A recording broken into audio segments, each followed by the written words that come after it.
Thank you, Arthur. Well, a live audience. That's nice to know, because a responsive audience is a good audience, and that helps me with the show. It makes me feel a little bit more comfortable, and it probably goes a little bit better, too. As a matter of fact, I was going to test the audience, and I think I'll do that anyway now. It's obvious I'm a chemist, and you probably should suspect that you use mathematics and chemistry, and you do an awful lot. And one of the phrases I've heard is that some people refer to mathematics as the handmaiden of chemistry. There's the test of the audience. You'll have to think about that one, I guess. What I'm going to do is a variety of chemical demonstrations. I'm going to do some reactions. I'm going to show you some properties of things. Most of the time, things are going to happen fairly rapidly. That is, when I mix things together, it doesn't take very long before there's some sort of a result. And what that means is some people refer to those as surprises. A lot of the things I do, I hope, will be surprises to you. And since they are surprises, sometimes it's referred to as a chemical magic show. Some of the things that I'll be doing won't quite be surprises. You might have heard of them before, but I think you might be interested in seeing them. We'll see, I guess, as we go along. I'm going to start with the properties of a property of an element. And, gee, we got so tied up here, I forgot one of our show things. We usually have this. There is dry ice here, Melissa. And perhaps I should introduce Melissa. She's helping me today. There's dry ice in there, and we can create some sort of an effect here. That was the idea. That should have been done in advance, but we were kind of pressured. And what we need to do is to simply get some of this out and a few chunks in here. And there's something to get you in the mood for chemistry. And if you can find some small chunks in there, Melissa, we can, watch your fingers, we can get the other one going too. Are you in the mood? Oh, good. Okay. The first demonstration, as I've said, has to do with the properties of an element. And the element I'm going to show you is phosphorus. And there's one other aspect that you might find lacking in the show, and I'm going to take care of that now. When you go to a place for entertainment, there are a variety of things that you expect, and of course this is entertainment. It's going to be educational. I hope you learn a little bit as we go through the show. But as I said, there's one aspect that you might find absent in this that some of you might want, and I think this is an appropriate audience for this. What I'm going to do is to write something on the surface of this paper with this solution of phosphorus to take care of that void then that you might find lacking in the rest of the show.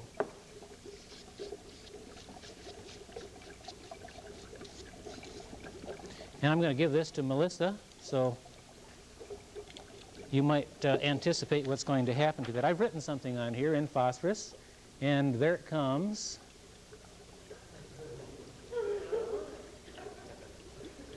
That's it. If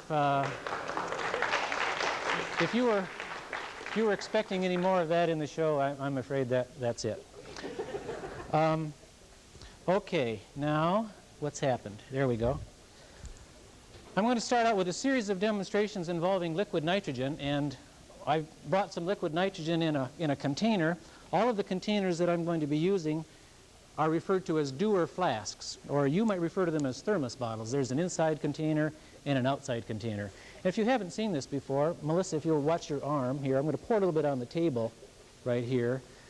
Liquid nitrogen boils at a very low temperature, and just about any time it hits a surface at room temperature, well, anytime it hits a surface at room temperature, that surface is hot. It's kind of like pouring water on a red-hot stove. And what's going to happen then, anytime I pour it into some of the equipment, that equipment's going to be red-hot compared to the boiling point of liquid nitrogen. It boils at about 320 degrees below 0 Fahrenheit. That's pretty cold. And we're going to do some things in it. And I suspect the first things that we're going to be doing won't be surprises to you. But if you haven't seen them before, you might be entertained. I poured some liquid nitrogen in that wide mouth Dewar. It's This one, of course, is designed so we can get things in it. And it's hot. That is, it's been sitting here at room temperature for all this time. And the first thing that happens is the liquid nitrogen boils away. And as it boils away, it cools the inside of the container. And just like hot water would cool a red hot stove, you see. And eventually it settles down. You can even hear it settling down. It's sounding a little bit different than it did before. And I'm going to put some things in there that you're familiar with. And I suspect that you're not going to be surprised at this portion of the show. And this is a carnation. It's kind of droopy because it was purchased yesterday, but that's all right because we're going to change the properties by putting it in liquid nitrogen. It doesn't take long because there's not much mass in the carnation. You can see that was red hot, you see, effectively as I put it in there, and now it's already down to 320 degrees below zero, and I'm going to put a glove on because it's cold, of course, and I don't want to get frostbit or burned. But the properties have changed. It's smoking. That's not usual for flowers. And it kind of sounds like Wheaties, you know, because it's crunchy. I suspect you figured out what's going on. There's moisture in the flour, and we've cooled it down sufficiently so that the water has frozen. It's ice now, and of course the ice is crunchy. Were you surprised at that? I suspect not. I have some balls here. I'm not going to go any further than that.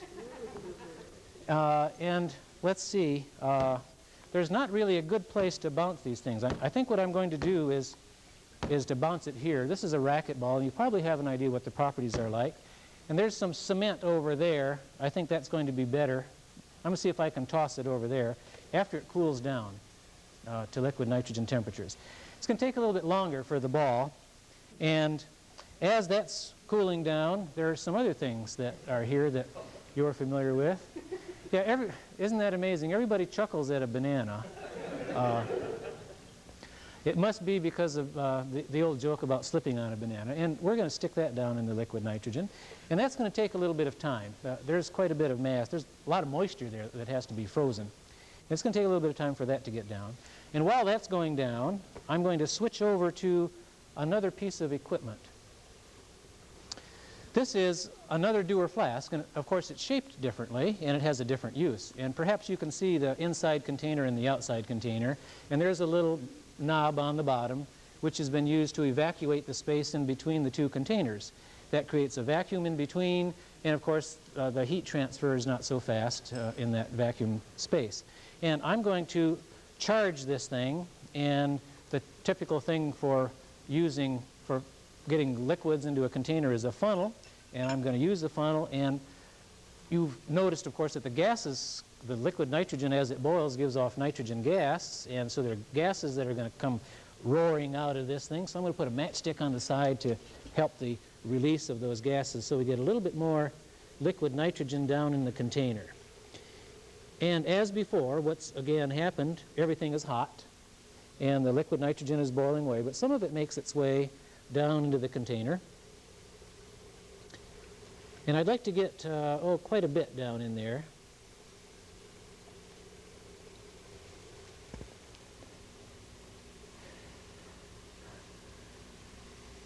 There are two problems. One, the funnel isn't quite big enough because the neck is small, so we can't get a large funnel in there, and the gases are pushing against the liquid coming down into the container.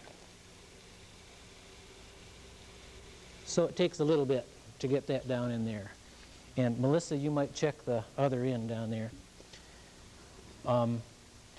With all the things I have here, there are a lot of things that aren't stable, and we have problems that might exist. I hope that everything works today. Sometimes it doesn't. If it doesn't, of course, I blame Melissa. That's why she's here. And one of the things that we're working with, she's working with now, she's filling a container with liquid nitrogen. We're condensing liquid oxygen. There's a tank down below, and that might be one of the problems we're going to have today. That tank is getting quite low, and I'm not quite sure there's enough oxygen in there, but we're going to try to get as much as we can for a later demonstration. Okay, now we have liquid nitrogen in this Dewar flask, and you remember I've mentioned that gases come off, and I'm going to prove that to you with this scientific piece of equipment. As I swirl it around, of course, the hotter portions of the flask make the liquid nitrogen boil more. That creates more gases being given off, and I haven't practiced enough to play you a tune, but at least you can get the effect there. We have other gadgetry that we're going to add to the top of this thing, and I'm going to attach this to the vacuum pump. Melissa's going to plug it in for me after I get it connected out here. And this is going to make a little noise, but I guess I should show you what we have here. It might not be obvious to you. This is simply called a stopcock, and it's a means for shutting off this piece of equipment. That is, if I turn it like so, it shuts it off. There's no way that the gases can escape, and as I swirl it around, you remember the gases were coming out.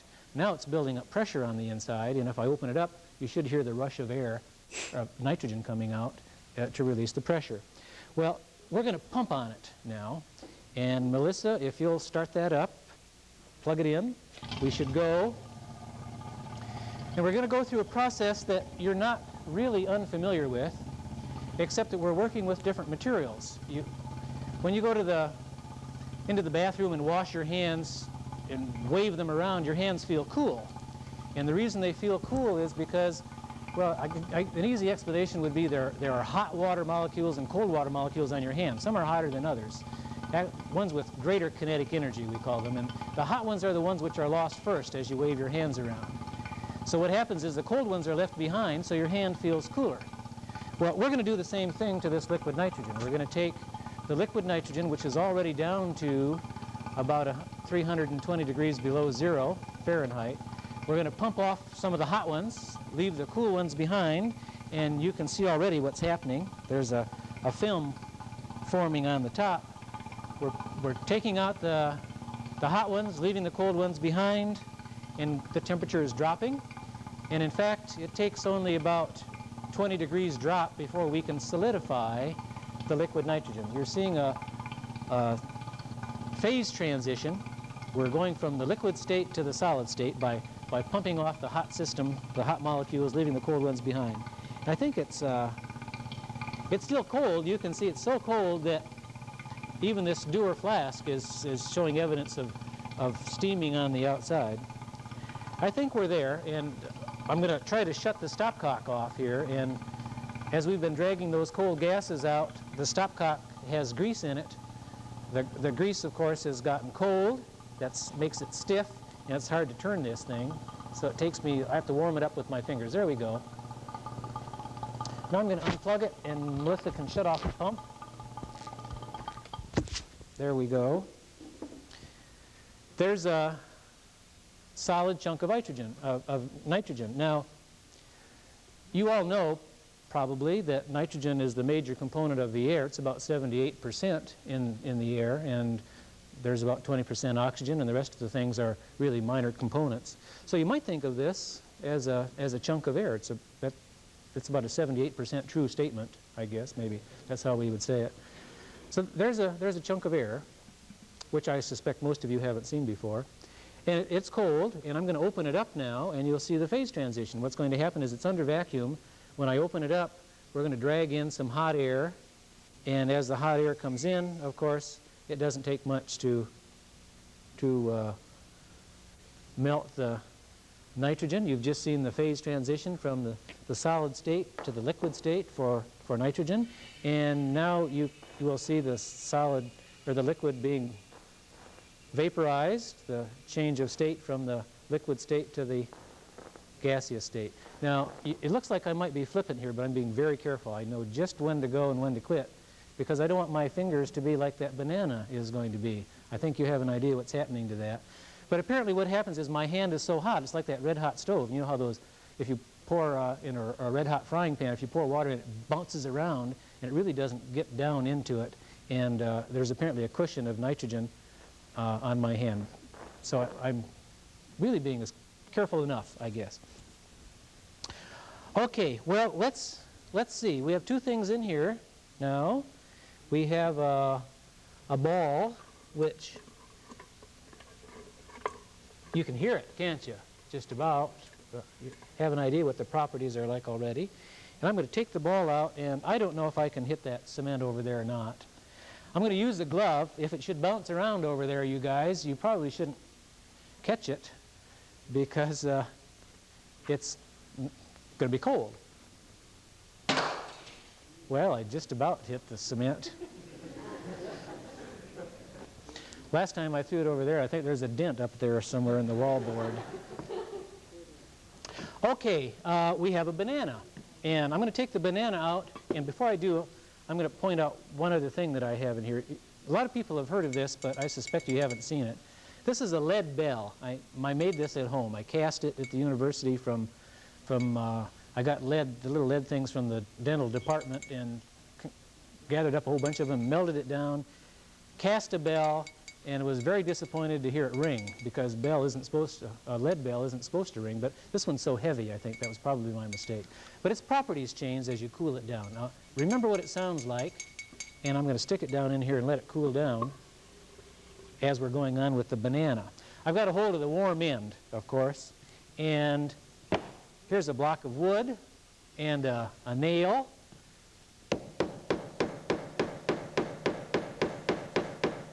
Whoops.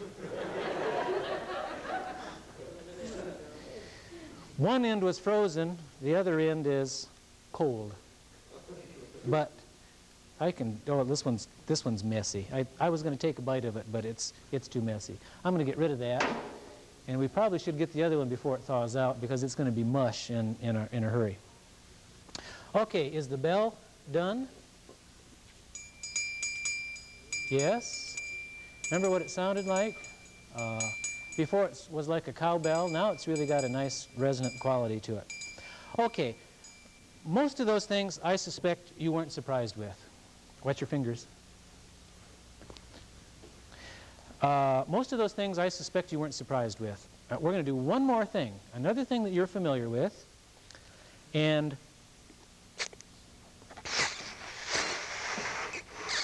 I'm going to load it up right in front of you because I want you to know what's in it. And of course what's in it is mostly air. I've contributed a little bit of carbon dioxide. I've taken a little bit of the oxygen out probably in my metabolism, and if I'd had a piece of the banana I would have given it a banana flavor on the inside, but I didn't do that. And there's somebody that thinks she knows what's going to happen, and if you know about the properties of gases, you know that as you cool a gas down that it shrinks, and if you warm a gas up it expands. And we're going to cool it down to 320 degrees below 0 Fahrenheit. And I suspect that you're not surprised that it shrinks, but I suspect that you might be surprised that when we cool it all the way down, can't see in there. Where is it? I suspect you're kind of surprised that it shrinks down to just about nothing. Are you surprised at that? No, it's kind of hard to surprise high school students, huh? The other thing that happens is, of course, as a gas warms up, it expands. And one of the questions that I like to ask is, how much gas is in there when we cool it down? And how much gas is in there when we're done? And you'll note that you have to be careful of the wording of your answer. If you say the same amount, I can say, no, the volume is less when it's cooled down. And if you say well, what you would say, of course, is the same weight is in there, but the volume is changing as we're cooling it down. And those of you that have your fingers in your ears, you might be disappointed that it doesn't break. Often it doesn't. Most often it doesn't. Let me get one more. Most often it doesn't. Sometimes it does. Of course, it's brittle when it's cooled down, and it can break. And what happens then, it just doesn't do much. You might look for a little. Often it doesn't break. That's the first time it's ever done that. Well, I wanted to point out to you there's usually a little puddle down in the bottom. But that's probably liquid oxygen because the liquid oxygen boils away last. Okay, so much for the liquid nitrogen. I'm going to move on to another gas now. This is a scientific piece of equipment today. It looks, again, frivolous to you, but it's carrying helium gas. And I suspect a lot of you have seen this before. I'm going to breathe some helium now. And those of you that haven't, this will be a new experience. And for those of you that have, that's old stuff. We'll see.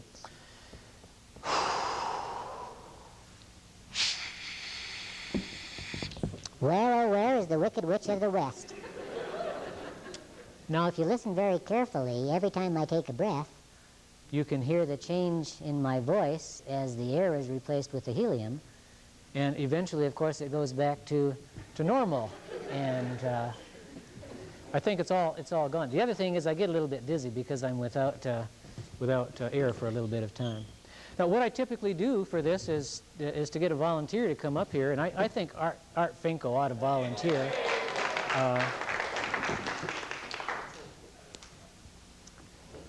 Have you ever done this before, Art? No. No. What am I to do? Hang on to it. I'll let you hang on to it. And it's very easy. You have to get rid of all of the air in your lungs. The more air you get rid of, the better off you are. And then you have to breathe in the helium. But before you do that, you have to have something in mind to say. And that really turns out to be a problem for some.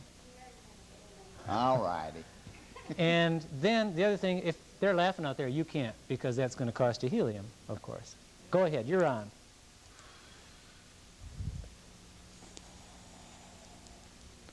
Mary had a little lamb. Quit that laughing. I can't help it. Mary had a little lamb. Okay. Are you dizzy? Just slightly.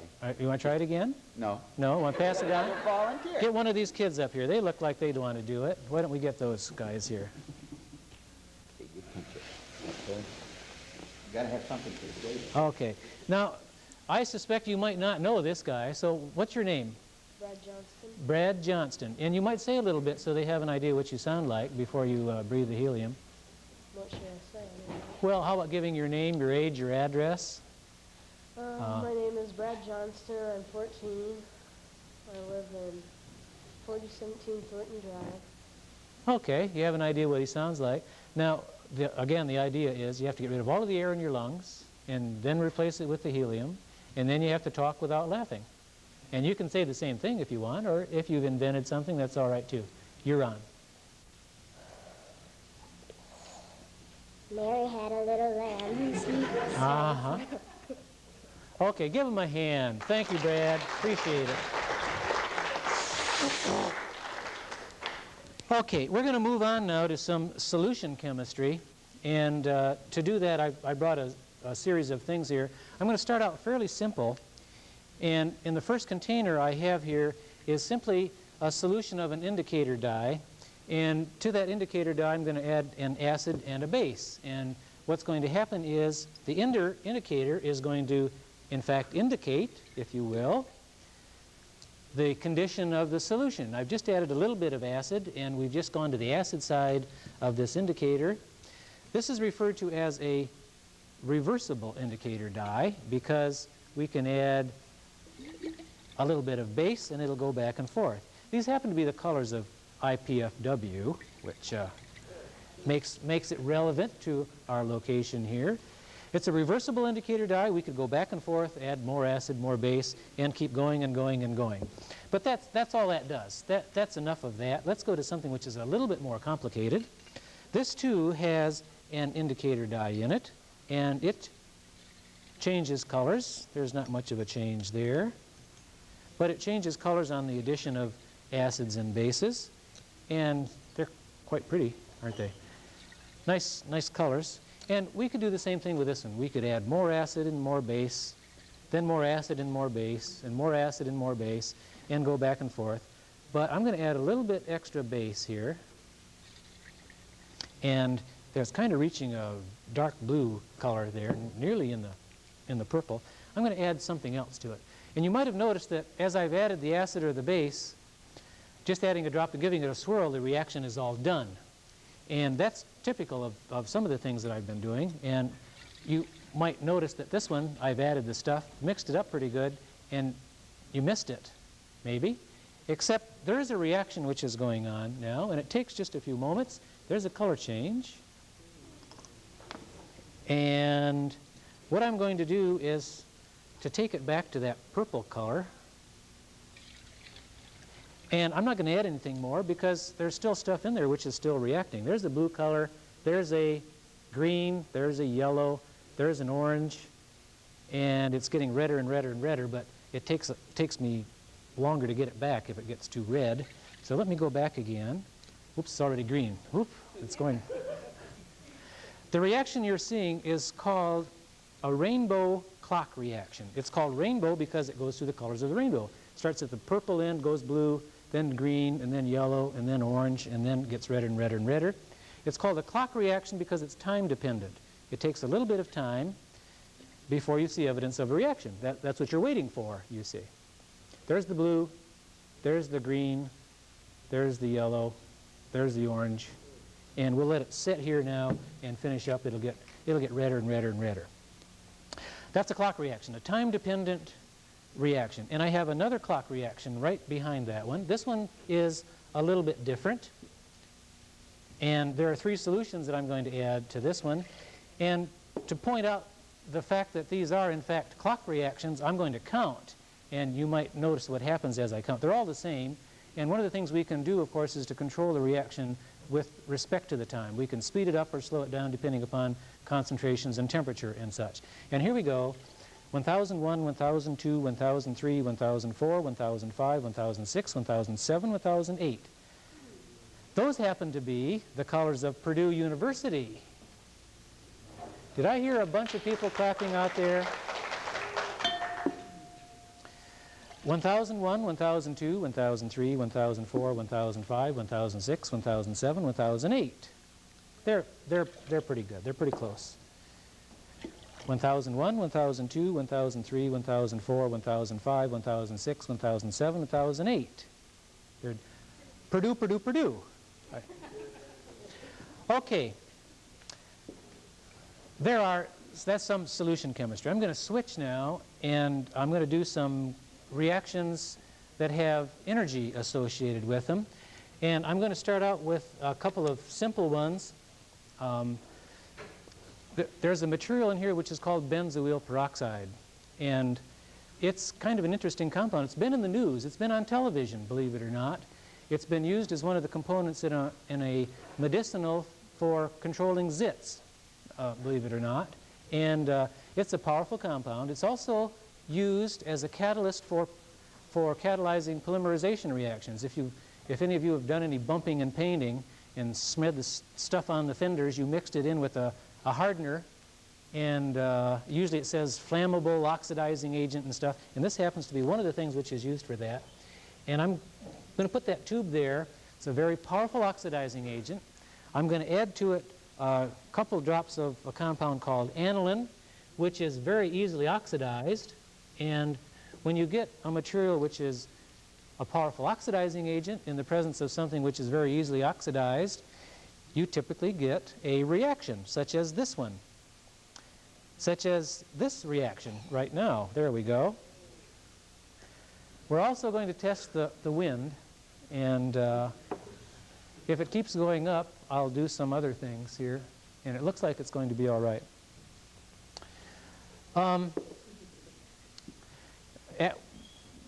The bad ones will come later. I think that we'll leave it go for a moment. We're still talking about energy, and I brought in another compound. This material that I'm pouring in here now is a calcium salt. You've heard of calcium salts as being used for growing bones and teeth, I suspect, but this happens to be calcium acetate, which is not the same. And in this container is a compound called ethyl alcohol, which I suspect you have heard of. You haven't tasted it yet because you're not old enough. But it does, of course, show up in alcoholic beverages. It is a source of energy. It has been in the news, but not so much recently as a fuel that is in gasohol and stuff, although people don't advertise it very much anymore. I'm going to add these two things together, and there's going to be a change.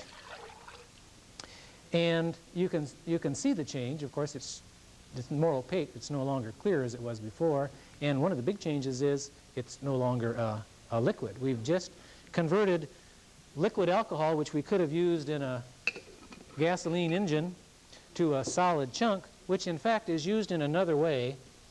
For those of you that do camping, you might buy a material called sterno, and in fact that's what I've produced here. It's a solid chunk now. The idea is if you're going camping and you have a can of sterno, if you kick it over at the campsite, it doesn't smear alcohol all over, it doesn't flood all over, and you have a catastrophe. It's still really relatively contained. Well, it's still a source of energy, and I'm going to ignite it to show you the energy and make a point. I'm going to ignite it with this candle, which is right here. And I'm going to light the candle with my magic wand. I need to activate my magic wand here. There, it's activated. There's the candle. Oh, goody, it's going to stay lit. That means I can use that to ignite the alcohol. And here comes the point.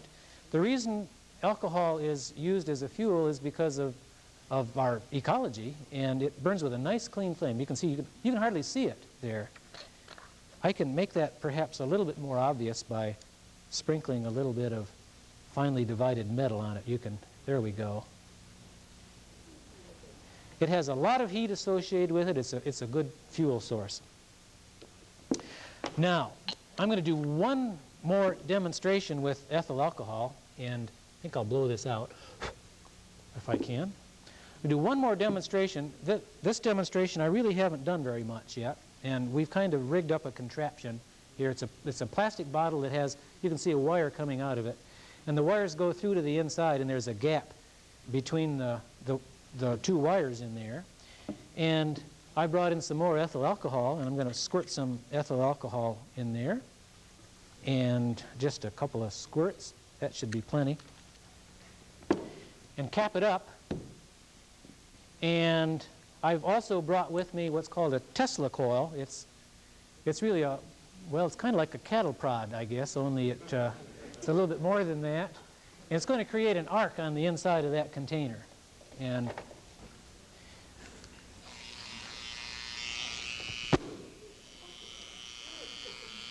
there's energy in ethyl alcohol. That's enough to drive an automobile.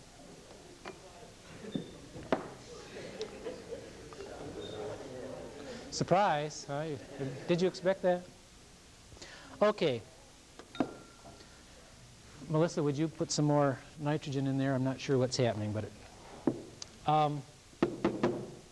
there are other things around the home that are energy sources that aren't really used for energy.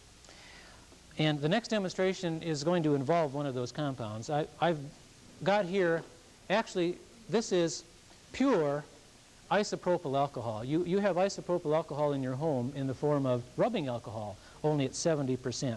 And I'm going to pour a little bit in there, and I'm going to ignite this as a heater. And Melissa, oh, here we go. I'm going to ignite this and show you that this is a source of energy too. Again, I have a contraption. This is just a piece of wire gauze, and there's a wire hanging down from it. And on the end of the wire, there's a penny.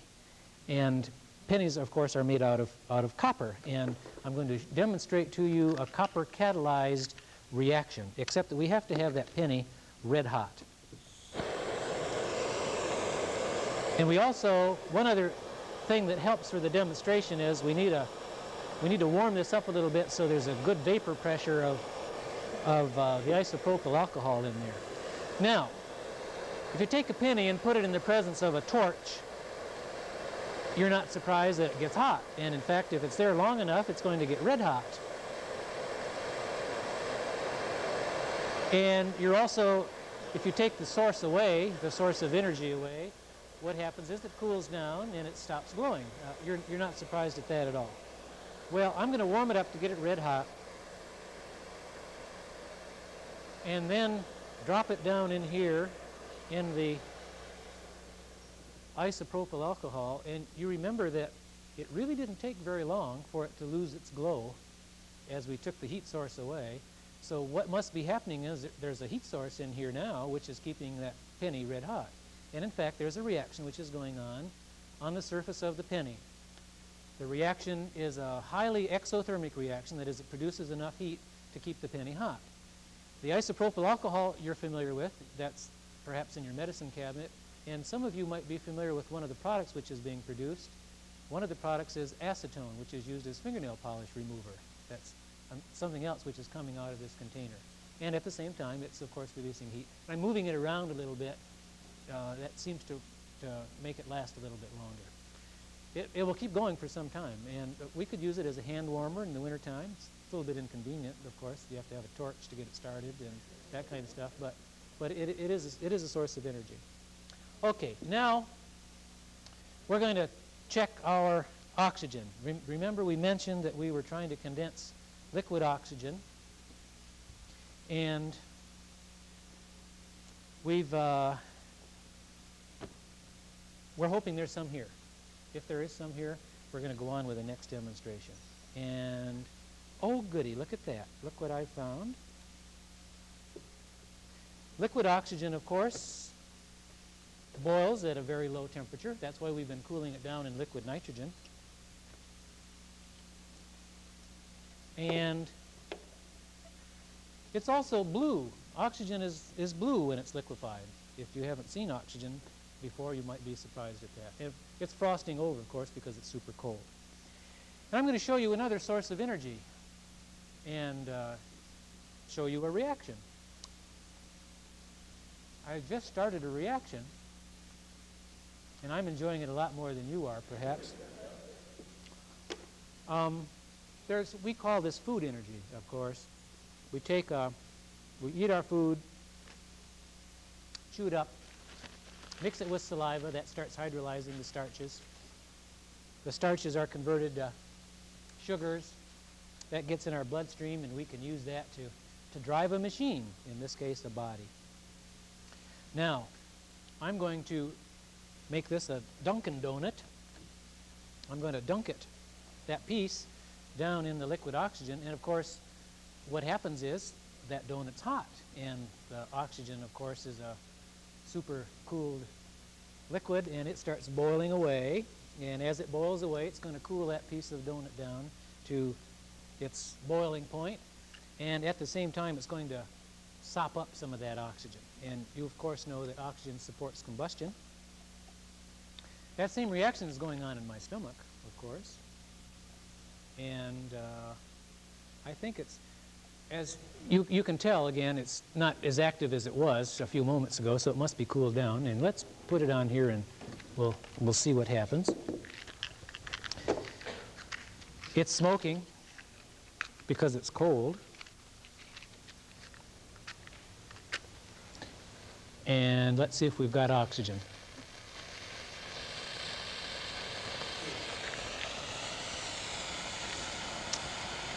I remind you that that's just a little piece of donut, about the same size that I ate. And when you eat a whole donut, that same reaction goes on in your stomach at a little bit slower rate. Otherwise, you might have something which is referred to as heartburn, and there must be some association there. Okay. I like to use things that are common, and this is another demonstration. This is the one we were testing for a few moments ago with the smoke, and that's too much. Is it never going to quit? That's sugar, and it has energy associated with it too. And I'm going to mix the sugar and hope that the fumes for this go straight up. If they don't go straight up, you won't like them. I'm adding to it some concentrated sulfuric acid, and I'm going to mix it up in here. And there's going to be a reaction. It's going to take a few moments for it to go. We refer to sugar as an example of a class of compounds that are called carbohydrates, and that word comes from the fact that if you look at their simple formulas, it appears as though they're composed of carbon and water. That is, carbo for carbon, and hydrate is kind of a way of saying water. Sulfuric acid is a dehydrating acid. It takes the water away, and that's what we're going to do in this reaction. And you can see it's turned dark already. It started, as soon as I poured it in there, it was kind of straw-colored, I guess might be the word, and it's getting darker and darker and darker. It won't take long before there will be a more vigorous reaction. Here we go. Now it's starting.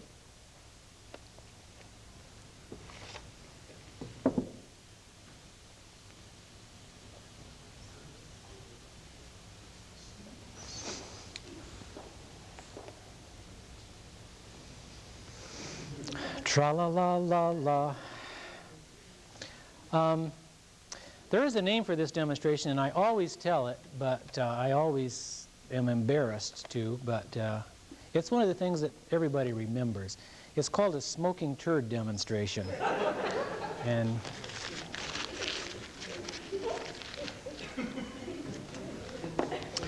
okay. I'm again going to use some things that you're familiar with. This is hydrogen peroxide, and you might watch how much I'm putting in here. Not really very much. This isn't the hydrogen peroxide you find in your home, however. This is 30%, and you wouldn't put this on a cut because it would cause a burn. It's too powerful for that. This is something that some of you might be familiar with if you're ever stuck doing the dishes. And I'm going to put a little bit of that in there and mix it with that peroxide. And I'm going to add, for color, some green dye. Whoops, did I get some in there? There's some in there. And one last ingredient. And there's a reaction.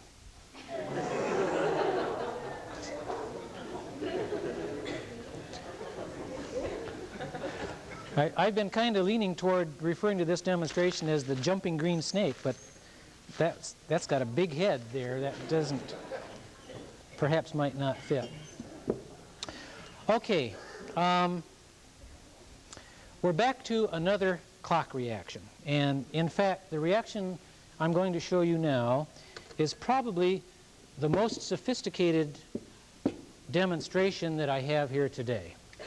It involves 3 solutions, and I'm going to run it twice, and it's going to take me just a little bit of time to get everything in there. It is a clock reaction, and let me make a test on this audience again. How many have heard of Alexander the Great? There's a few. Alexander the Great used to have battles. I've forgotten who it was now. My history isn't that good. But he would have battles with various people, and he had a chemist working for them, and the chemist would organize the attacks. And what they would do is they'd get some rags and get a solution already, which was a clock reaction, you see, which would change color after a period of time.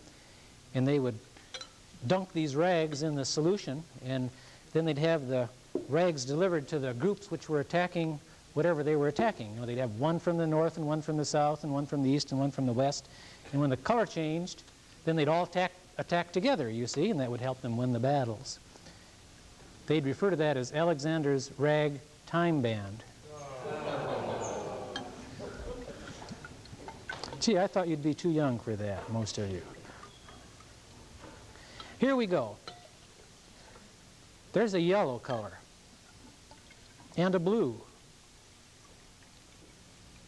And I'm going to do it again in this one. There's a yellow color and a blue. You might not be impressed with that yet, except if you missed it the first time, I can show you again. There's the yellow color, and there's the blue. And Melissa, if you could find me a clean stirring rod, I'd like to mix these up. I think there's one right there, yeah. Is that clean? These get striated if they're not mixed up a little bit. And there's, oops, it's more dramatic when it's stirred up, isn't it? There was the yellow, there's the blue, and it's going to go back to the clear again. This demonstration is called an oscillating clock reaction, and it's different from all of the rest because it appears as though it's going back to the beginning. All of the other demonstrations I've been showing you, I've been mixing things together, there's been a reaction, it's been over. And that's typical for reactions of any kind. This one is kind of like the analogy. My wife likes to say that I should say something about something that people can relate to. It's kind of like burning a log on the fire and then taking the log out and throwing it back on the fire and burning it again. And that's not typical, of course. It's going over and over and over again. And oscillating clock reactions. Time dependent, and goes back to the beginning. Actually, you can see it's getting a little bit darker as it's going. There are some changes which are going on. So it has to be going downhill eventually. Okay, well, I'm about ready to end the show, and I'm going to end the show with, again, something that's familiar. You might have this in your home. This is a chlorine bleach, and one of the things that you're advised not to do to a chlorine bleach is add an acid to it, because if you add an acid to it, it releases the chlorine, which is a poisonous gas, and that's what we're doing. And that doesn't look very dark to me. My bleach might be getting weak. We'll see. I can see a little bit yellow in there. I'm going to add to it one further ingredient. These are chunks of a compound called calcium carbide, which react with water to produce acetylene gas. And the acetylene gas, if there's enough chlorine in there, will react with this to do something. And I'd kind of like for you to think of this as the rocket's red glare, the bombs bursting in air, and this is going to be a patriotic ending over here with a series of clock reactions. So here goes our rocket's red glare. Yes, there's chlorine there. And here's our patriotic ending. That's like the rocket's red glare, the bombs bursting in the air. These are a series of clock reactions. And they should be ready to go by the time I get to the end. There we go. Red, white, blue, red. The white ones are hard to see. I'll hold this one up. It doesn't change. There it goes. Did you see it? It really wasn't very dramatic. It's hard to make white dramatic. Red, white, blue, and red, white, and blue. Thank you very much.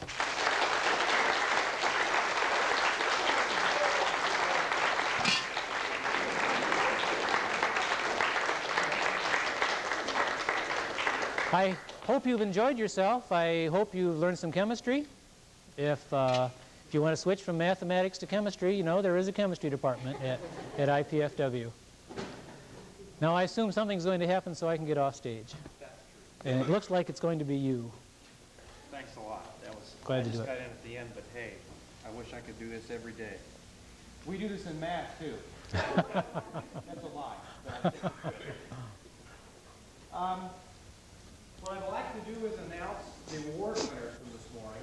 First of all, I want to thank Dr. Longroy, Melissa. Melissa Grush. All the participants, the graders, and the teachers.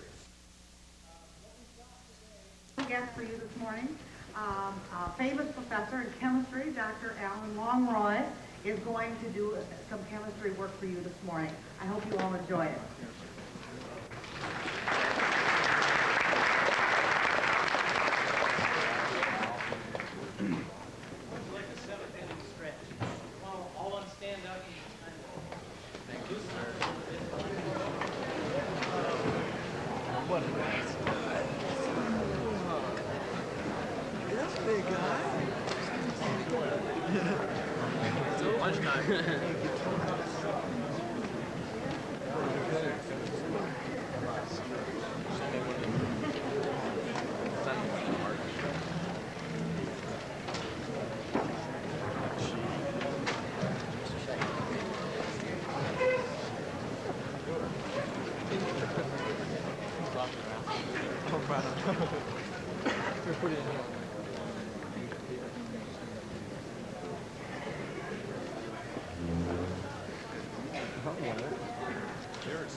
Well, are you ready?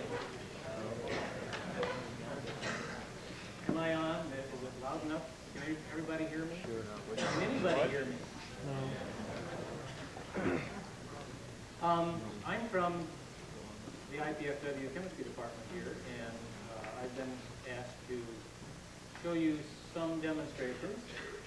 I'm going to show you a few demonstrations. I typically have an hour show, and they've limited me to about 15 or 20 minutes. So I'm going to be on fast and off fast. I brought with me, of course, on the table are the things that I'm going to be using and the things that I'm going to show you. And the things that are bubbling away there are simply dry ice and water. That's the kind of gets you in the mood for some chemistry. I'm going to do some low temperature work first. Well, before I do that, I guess perhaps I should give you another welcome in a way that's different from what you've seen already this morning. And I'm going to do that by writing on a sheet of paper with some material here in this container here. It's kind of bad stuff. And to do that writing, I'm going to kind of construct what I'll refer to as a magic marker. All it is a pipe cleaner here and a piece of glass tubing that keeps my fingers away from the material which I'm going to write with, which is in that container. And we like you to remember our campus, of course. We would like for you to know where you are and to kind of burn that in your brain. I'm going to show you this demonstration here, and my cap is coming off right there. Takes me just a couple of seconds to get it here.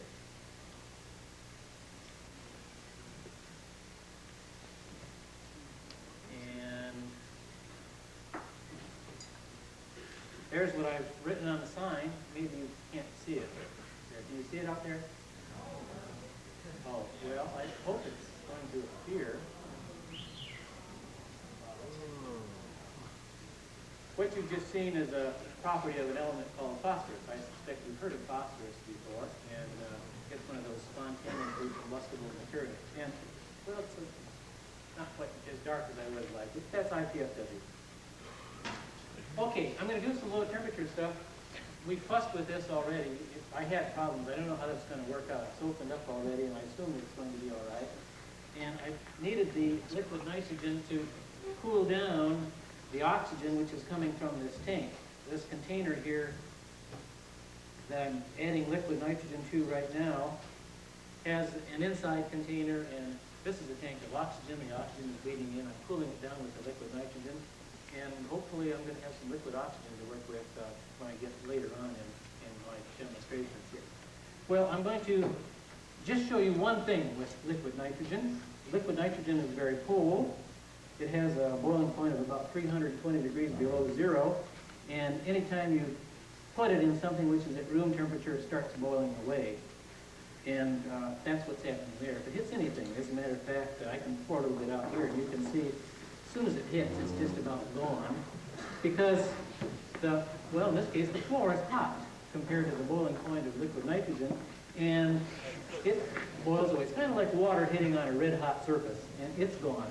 Although I can feel a little bit in my toes. I'm not feeling very well. This is cooling down, and you can see it's cooling down the equipment. You can kind of see it settling down a little bit in there. And what I'm using this container for is to put something in it. This is called a wide mouth Dewar flask. I'll put a little more in there just to make sure I've got enough. I'm only going to do one thing. I think this is probably one of the more dramatic things that I could do. I freeze things like balls and bananas and stuff like that, and you kind of, you can kind of predict what's going to happen to those things. But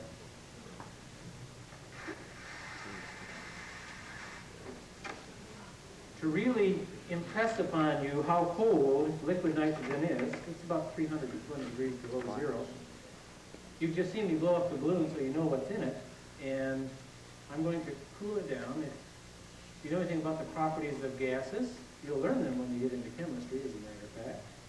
You'll find that, well, as I say, you might already know that gases shrink down as you cool them down. They expand when you warm them up.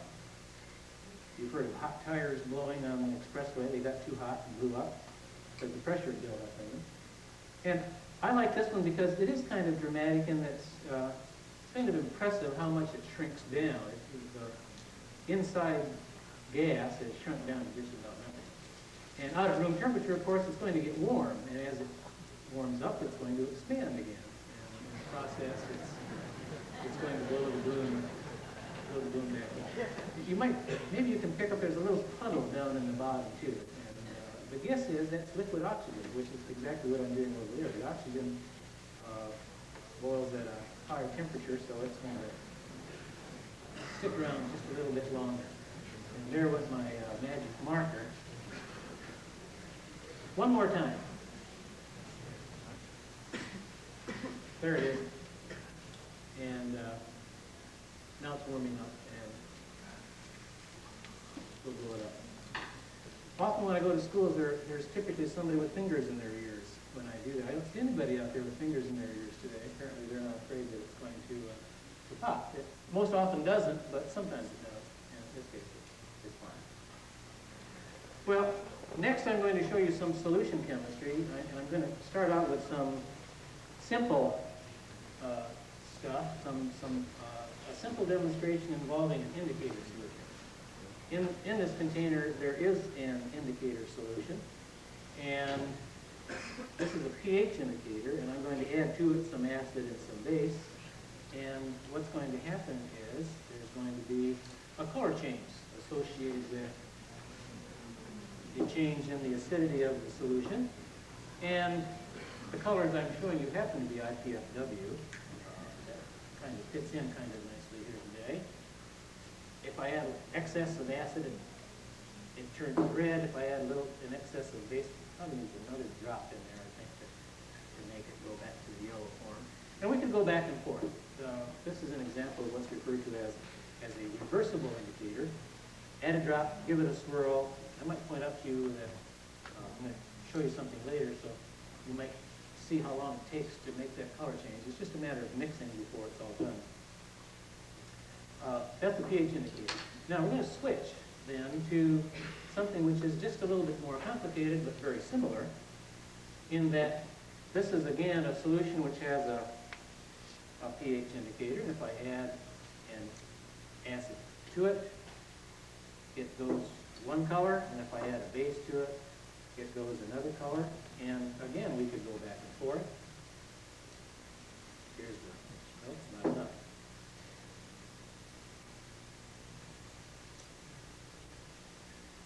Whoops, that's not enough. I'll get there. Probably add too much. Be patient with me now. Be patient.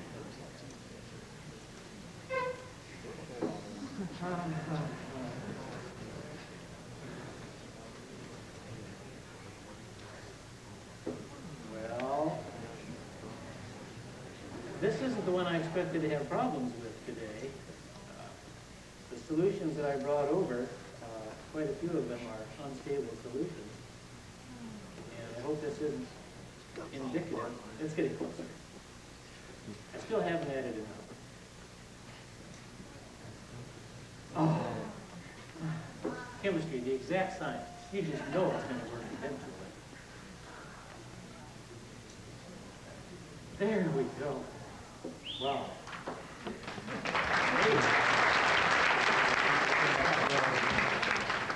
It is a reversible indicator. If I don't go too far now, we can go back and forth with this. But I don't want to really go very far because I want to do something else. It's back to the yellow form now, and if I added enough acid, I could even get it into a red color.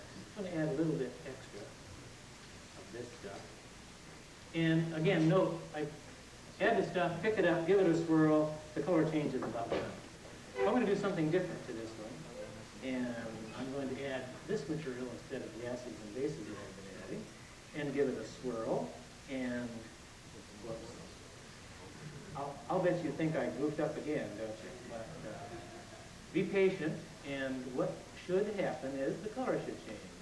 And let's a little bit more green than blue now, and let's a little bit more yellow than green, and it's getting oranger and oranger and oranger.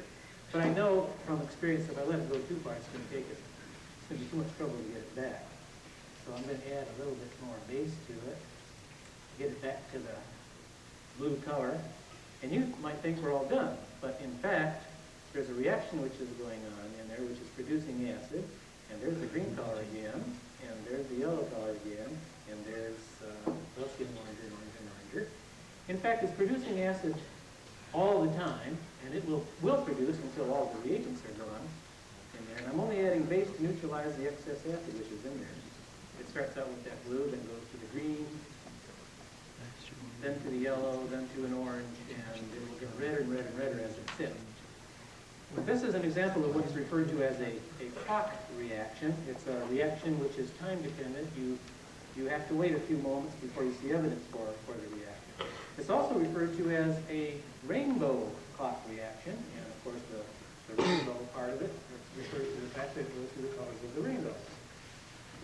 Well, the next one is, again, a clock reaction. And this one's even more sophisticated. Let me get that spot out there.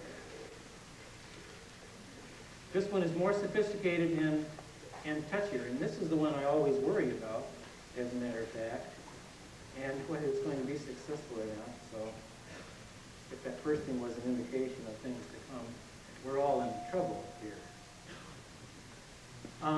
There are two solutions, and I'm going to set it up twice. It's again a clock reaction. It's a time-dependent reaction. It takes a certain amount of time before you see evidence of reaction. And you might suspect it's going to be a color change. And of course it is. It involves 3 solutions, and each of the solutions have more than one component. And if you miss them, it's one of those unsuccessful things. And that's, of course, what I worry about. But it hasn't failed me much.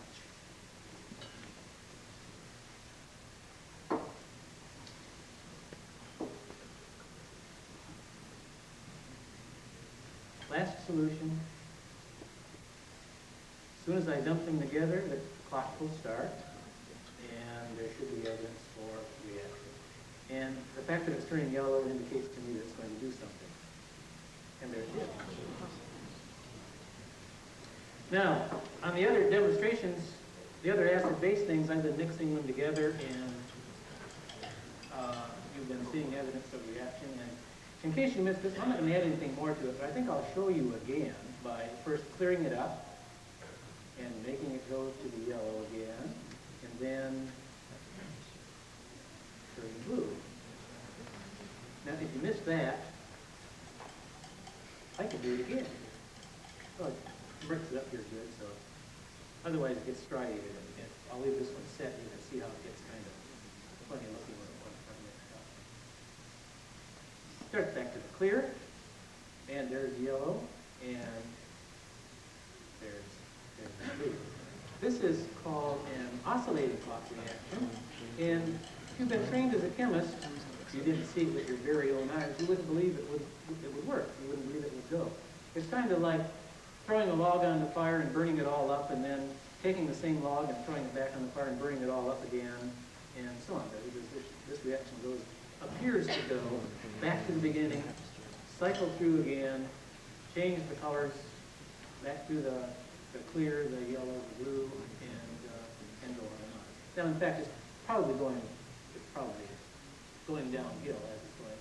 In fact, you can probably anticipate that something different is going on because the colors are a little bit different. It's a little bit darker yellow, a little bit darker blue as the reaction progresses. So, oscillating clock reaction goes back and forth. Okay. The next demonstration I have involves some things that are found in the home, and I like to do those types of things. And before I do that, I think I better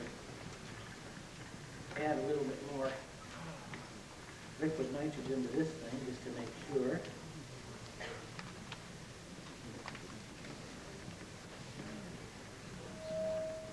In a couple minutes, we'll find out if there's anything in there. The next demonstration involves a couple of things you probably have heard about. This is hydrogen peroxide, but it's not the kind of hydrogen peroxide you find in your home. That is, the concentration is different. This is 30% hydrogen peroxide. This is not something that you would put on your finger or on a cup. Some people, of course, do that. They just pour hydrogen peroxide when they get a cup, and that's supposed to kind of kill the germs and stuff. This would burn if you got it on you, but its concentration is enough. This is something that you might be familiar with. Some of you might help Mom with the dishes and know about this stuff. And that's going to be one of my reactants, too, in this system. And to make it pretty, I brought some dye with me. I'm just going to, actually food coloring, just a little bit down in there.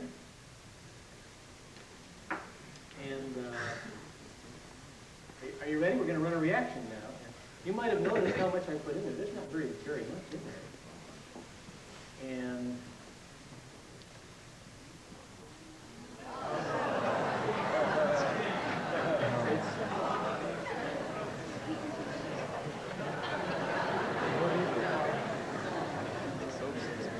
there's kitchen chemistry, something like that. Okay.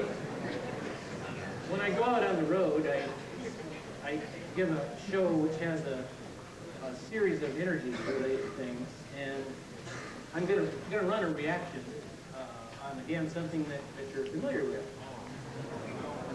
Isn't that good? I'll run two reactions, as a matter of fact. Here goes the first one.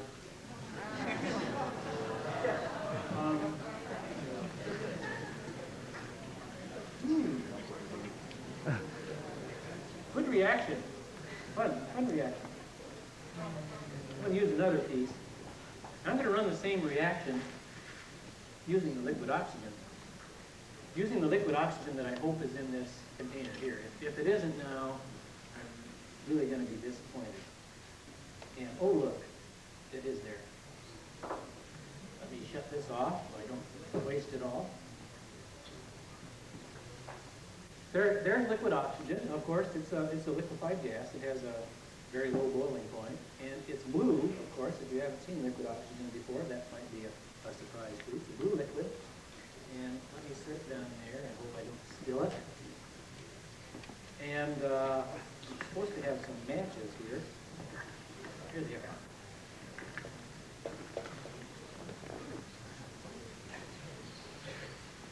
Here's our piece of donut, and this is a dunking donut, and dunk it right down in there. And you shouldn't be surprised, it's a liquefied gas, and that donut is hot, of course.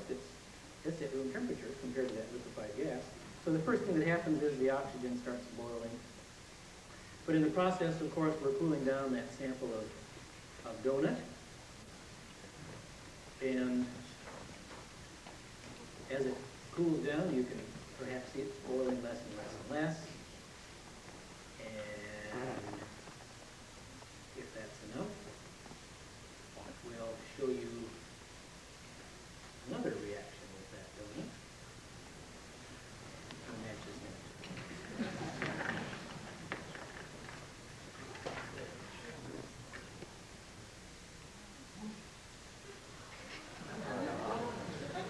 Now remember, the same reaction is going on in my stomach, although hopefully it's going at a little bit slower rate. Now, just for academic interest, I should point out to you that you have heard of food calories and food energy, and of course, I'm getting some energy from the piece I ate, about the same size. And you might imagine what the flame would be like if we had a whole donut there. There's a lot of energy. That's all I have. I hope you enjoyed.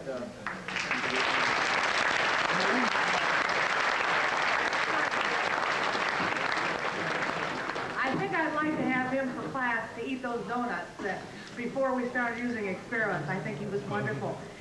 We do not have, I'm afraid...